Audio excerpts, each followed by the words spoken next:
Halloween is just days away, and for many children, food allergies can take the fun out of trick-or-treating, but there is a movement making sure every child can have a happy Halloween. Here with us now from the West Texas Rehab Center is Emily Caribbean. Thank you for joining us today. Thank you for having me.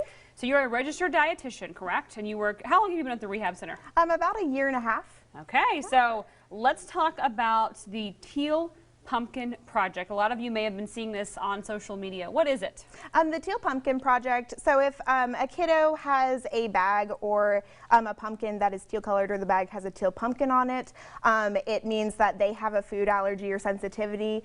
And if someone outside of their door, or if someone who is giving out candy puts a teal pumpkin outside of their door, it means that they have either non-food items to give out or something allergy appropriate. And you said this is something that really has been around for quite a while, but it's just kind of taken off, probably thanks to social media, right? Mm-hmm, definitely. All right, let's talk about these food allergies.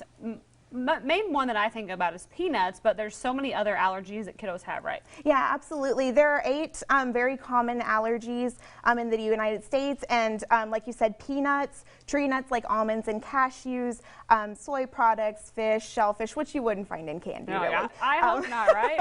But the other ones are like corn, milk, and eggs. Mm-hmm. And you find quite a few of those in candy kind of hiding out. And so there are actually some candy brands that advertise like allergen-free. If you know of a kiddo in your neighborhood who is allergic to milk or peanuts or anything like that, then you know, or you can look at the label and make sure that none of the ingredients have that in there.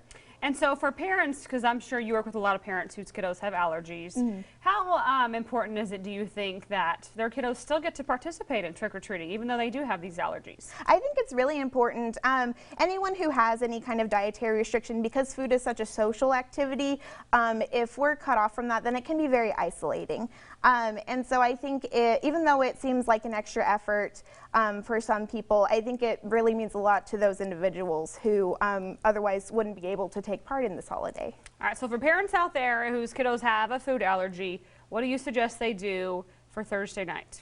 I would definitely, you know, have a bag with a teal pumpkin, and then check your children's candy just to make sure that it is allergen free, or your child's allergen free, so that way it doesn't harm them when they do eat it. And I know something else, we talked about this before, and it's not really a registered dietitian kind of topic, but there's a blue pumpkin as well for kiddos with autism, and that kind of has taken off too as well for kiddos that are going out trick-or-treating with autism. Yes, definitely. It's not to get confused with the teal pumpkin, although some kiddos with autism do have food allergies as well.